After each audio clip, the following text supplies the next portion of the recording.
Greetings. I'm Inderpreet Sandhu, Faculty, Department of Psychology, Punjabi University, Patiala. Parenting has always been a very rewarding experience and an equally challenging one.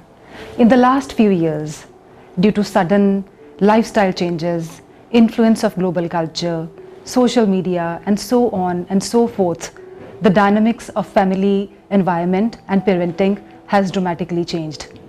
And in the current lockdown situation, it has only amplified the situation. So I thought it will be a good idea to talk about parenting, talk about different kinds of parenting styles. You know what? Somewhere we always thought that if we were given enough time to spend with our families, with our children, it would help us improve our relationship with them. And the lockdown gave us huge opportunity for that, to spend more time with our families. And on one side, it was a very pleasant experience. And on the other side, it paved way for a lot of conflicts and confrontations with our family members, especially children. It is almost like a trap. We know how to get into the conflict very easily, but not know the way out. So it has been a huge struggle for parents. In the current situation, it can be a huge struggle for the parents to motivate their children. And the parents are grappling with questions like, how do I motivate my child to study in the absence of the school? How do I structure their day? How do I discipline them? How much time should I allow my child to spend online, considering that social media is almost like the staple diet? And as if that was not enough, you are constantly being compared to the parents of your children's friends. So this can make one doubt themselves. So what needs to be done? Let me try and explain that with an analogy of a train. The train has arrived at the station. Passengers have boarded their respective seats. The driver is in the seat. Guard has given the signal. Railways have given the signal. But the train is not going to move until and unless the steam is released from the engine. So likewise, we have to motivate and help our children move ahead. You know, all this can make you doubt your own capabilities. You are trying to do the best you can. But still, somewhere you might feel that I'm not good enough for my child. I want you to take a breather. I want you to relax. And I'll try to assist you in your understanding of yourselves, of your parenting styles. It might help you somewhere. That is my little effort to assist you as a parent and to make you understand what parenting style could you be using. And in no way, at no point will I want to imply that you change your parenting style, because you know your child best, you know your situation best, you know the personality of yourself, of your child, and also the same kind of parenting style is not used in all the situations. It will be a combination. And also, you know, you might, if you have more than one children, you might use one kind of parenting style with one child, another kind of parenting style with another child.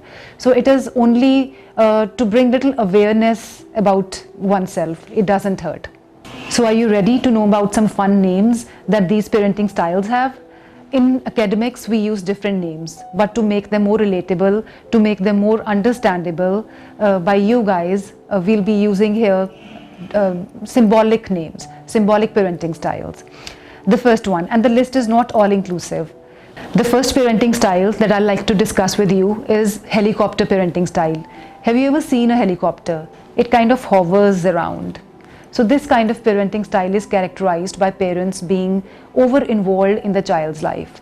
I also have to see how is my child perceiving me, because it's a two-way process.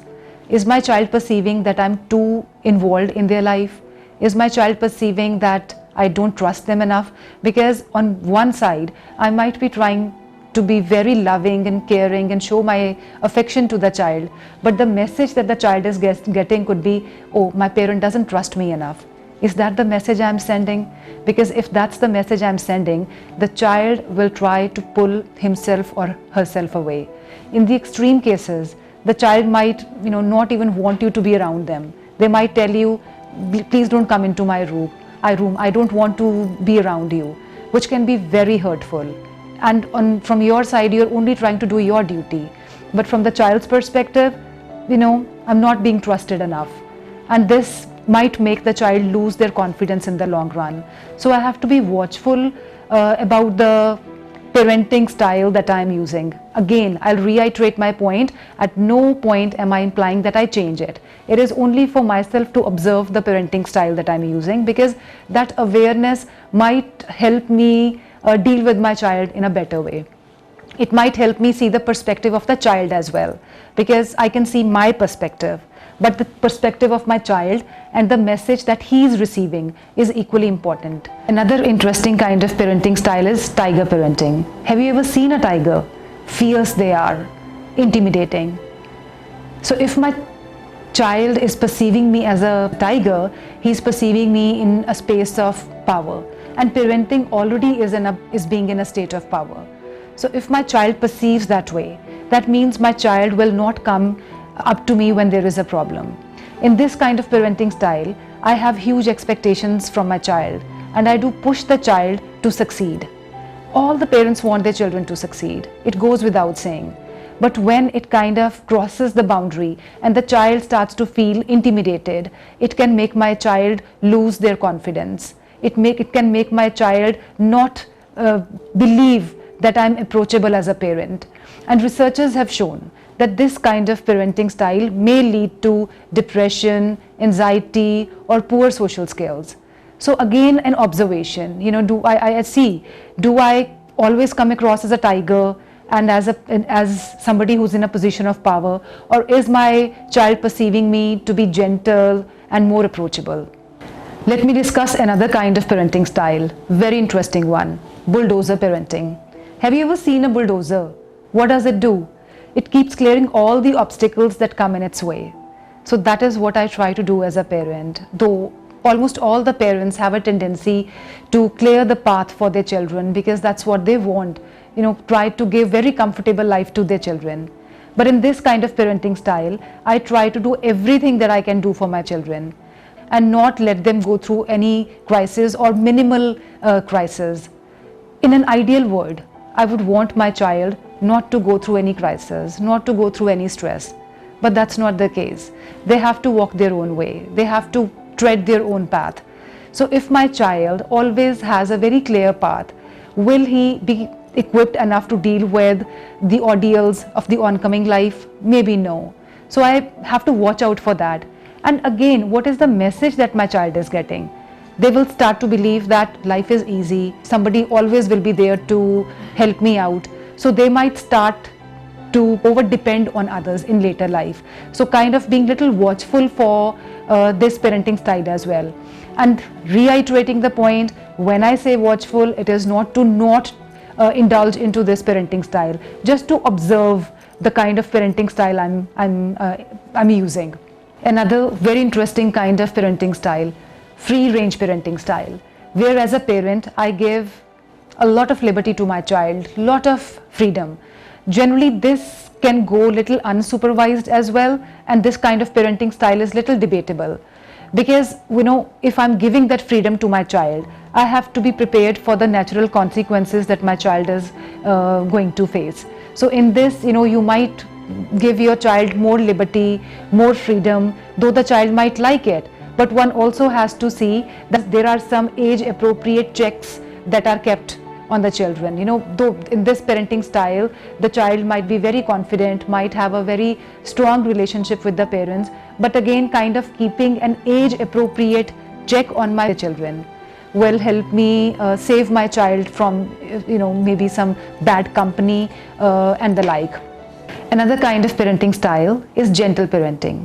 It's a more relaxed kind of parenting style where I'm not too strict and neither too permissive to my child. And I see what are the needs of my child, what is the character of my child. And in this kind of parenting style, I keep a channel of communication open. And the most characteristic part of this parenting style is that I'm able to negotiate. There is scope for negotiation. I sit down with my child, I explain them why have I set the rules that I have, and I include my child in setting those rules. And there are boundaries that are set. So the child and the parent both understand the rules, and both of them feel that they are equal partners. And because they are equal partners, they will like to follow them. So there is the scope of negotiation in this kind of parenting style. No parenting style is better, no parenting style is worse. these parenting styles, as I said earlier, will be used, you will realize that you are using in combination. At one stage, one kind of parenting style seems more appropriate, and at another stage, another kind of parenting style seems more appropriate. But I have to see, what am I being perceived as? What does my child perceive me to be? Because if my child perceives me to be more mature, being able to negotiate certain things, there are chances that my child will want to come over to me whenever they're encountering a problem. They will perceive me as an important person in their life, as a wise person in their lives. Another important point that I'll want to make here is, when we say parenting styles, we assume that both the parents will be using the same kind of parenting styles, which more often than not is not the case. You might be using a gentle parenting style, whereas the other parent, your partner, might be using a more fierce tiger parenting style. So it is important that both the parents sit down and identify the kind of parenting styles they use. As I said earlier, we use a combination of styles, but there is one style which I use more often than the other styles. So it will be good to sit down and discuss the kind of styles that we use and what is the message that my child is getting. Because at the end of the day, both parents want the best for their children. Their expressions could be different, but that doesn't mean that they want any less for their children. And all these parenting styles will have their own pros and cons. They have their own strengths, their own weaknesses. At one stage, you will find one parenting style to be a better option. At the other time, you will want another parenting style to be a better option. So how do I make it a win-win situation? Because in the current situation, especially the lockdown, when we are with each other and we are encountering more conflicts, we are encountering more confrontations, how do I make it a win-win situation? I think the first idea is that I leave the channel of communication open with my child. When my child perceives that there is a kind of threat or loss to his or her freedom, they start to drift away. They start to react, something which is labeled as psychological reactance. So I don't want my child to react in all the situations. And also at the same time, I want to know how my child is feeling. And how do I know that? Only when I start to go in my own childhood and see how it was for me when my parents behaved the way they did. At that time, did I think that when I'll become a parent, this is how I'm going to behave? So sometimes the answers lies, in our childhoods, they lie in our way of being. And very importantly, please validate that you are doing a great job. So nourish yourselves. In the process of parenting, in the process of looking after our children, sometimes we totally forget about ourselves. We totally forget about our identities. And the only identity that we are left with is the identity with my child.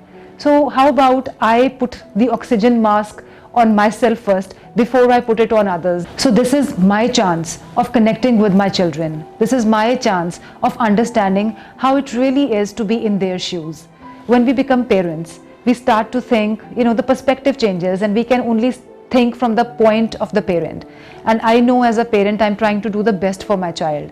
But my child is in a different stage and is in a different time zone altogether. So the idea is to reach to my child, to really see what their needs are, what do they want from me. And as I said earlier, validating myself that I'm trying to do the best I can. So I want my child to be strong, to be independent, to be confident, economically, socially, personally, culturally. Where does it start? It starts at home. If I'm able to give that independence with boundary setting, with limits to my child in the house, my child is going to feel confident. So the idea is to give them those wings in the house. If you have a relaxed and a confident attitude, that will show in your children too. So I'd like to invite you on this journey where you explore yourselves, connect with yourselves, because if you are doing that, it will be easier for you to connect with your children. And if that connect is formed, the bond that you have with your children will be strengthened. I wish you all the luck in exploring yourselves, in connecting with yourselves first, and then connecting with your children. Thank you.